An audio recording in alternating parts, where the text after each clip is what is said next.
আসসালামু আলাইকুম। দেশ এবং দেশের বাইরে যে যেখান থেকে শুনছেন সবাইকে স্পোর্টস বাংলা আপডেট চ্যানেল থেকে জানাচ্ছি শুভেচ্ছা। চলে এলাম আরও কিছু নতুন আপডেট নিয়ে। বর্তমান বিশ্বের অন্যতম সেরা ডিফেন্ডার বাস্তোনি কি বার্সার রক্ষণের নতুন বস হতে পারেন? বার্সেলোনার লক্ষ্য এখন পরিষ্কার। 2026 সালের সামার ট্রান্সফার উইন্ডোতে তারা বিশ্বমানের একজন লেফট ফুটেড সেন্টার ব্যাক দলে ভেড়াতে চায়। এই তালিকার একদম শীর্ষে যার নাম রয়েছে তিনি হলেন ইন্টার মিলানের আলেসান্দ্রো বাস্তোনি। চলুন এই হাই প্রোফাইল মুভমেন্টের আদ্যোপান্ত জেনে নেই।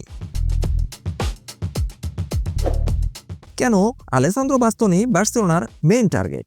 কোচ হ্যান্সি ফ্লিকের ট্যাকটিক্সে একজন বল প্লেয়িং ডিফেন্ডার খুবই জরুরি, যিনি ডিফেন্স থেকে আক্রমণের সূচনা করবেন এবং আক্রমণ ভাগের সাপ্লাই লাইন সচল রাখবেন।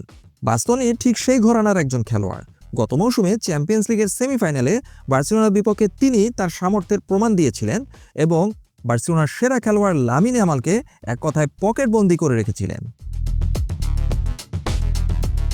পরিসংখ্যানই প্রমাণ করে বাস্তোনি কেন সেরা। এই সিজনে ইন্টার মিলানের হয়ে বাস্তোনির পাসিং অ্যাকুরেসি এক কথায় অসাধারণ। প্রায় 92.6% পাসিং অ্যাকুরেসি রয়েছে বাস্তোনির।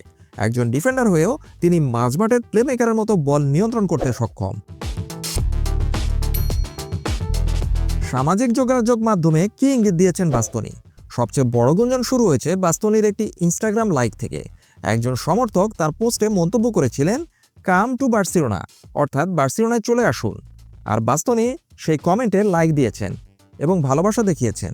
আর এতে সামাজিক যোগাযোগ মাধ্যমে শুরু হয়েছে গুঞ্জন। ফুটবল বিশ্বে এমন ছোট ছোট সোশ্যাল মিডিয়া অ্যাক্টিভিটি বড় কোনো দলবদলের ইঙ্গিত হিসেবেই ধরা হয়। বাস্তোনির ভাষ্য কি? সম্প্রতি এক সংবাদ সম্মেলনে বাস্তোনি বলেছেন, বার্সেলোনার মতো বড় ক্লাবের সাথে তার নাম জড়ানো গর্বের ব্যাপার। এটা প্রমাণ করে আমি ভালো খেলছি। তবে তিনি ইন্টার মিলানের সুখী আছেন বলেও উল্লেখ করেছেন।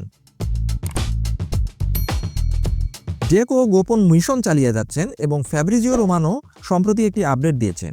স্পোর্টিং ডিরেক্টর ডেকো সম্প্রতি মিলান সফরে গিয়েছিলেন। গুঞ্জন রয়েছে সেখানে তিনি বাস্তোনির এজেন্টের সাথে বৈঠক করেছেন। তবে দলবদল বিশেষজ্ঞ ফ্যাব্রিজিও রোমানো কিছুটা ভিন্ন আপডেট দিয়েছেন। রোমানোর আপডেট হচ্ছে, বাস্তোনি আপাতত ইন্টার মিলানে থিতু এবং অন্য কোনো ক্লাবের সাথে আনুষ্ঠানিক কোনো আলোচনা শুরু করেননি।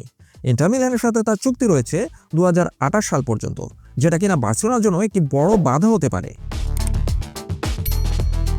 এছাড়াও বার্সেলোনা রয়েছে আর্থিক সীমাবদ্ধতা। বাস্তোনিকে দলে নিতে হলে বার্সেলোনাকে প্রায় 80 থেকে 90 মিলিয়ন ইউরো খরচ করতে হতে পারে। বার্সেলোনার বর্তমান আর্থিক প্রেক্ষাপটে যেটা প্রায় অসম্ভব, এবং বলা যায় সেক্ষেত্রে বাস্তোনি হতে পারে একটি ড্রিম ট্রান্সফার, একটি অসম্ভব কল্পনা।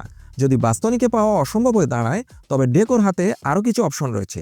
তারা হচ্ছে Josko Gvardiol, man city player; Nico Schlotterbeck, Borussia ডর্টমুন্ডের প্লেয়ার; এছাড়া পাও তোরেস, অ্যাস্টন ভিলার প্লেয়ার। এখন দেখা যাক শেষ পর্যন্ত জানুয়ারি ট্রান্সফার উইন্ডোতে বার্সেলোনা লোনে কাউকে নিয়ে আসে কিনা, এবং আগামী সামার ট্রান্সফার উইন্ডোতে বার্সেলোনা কোনো ডিফেন্সে বিগ সাইনিং করাতে সক্ষম হয় কিনা। বার্সা ভক্তরা এখন সেদিকেই অধীর আগ্রহে তাকিয়ে রয়েছে। আপাতত এ পর্যন্তই। সবাই ভালো থাকুন, সুস্থ থাকুন, নিরাপদে থাকুন, এই প্রত্যাশায় আল্লাহ হাফেজ।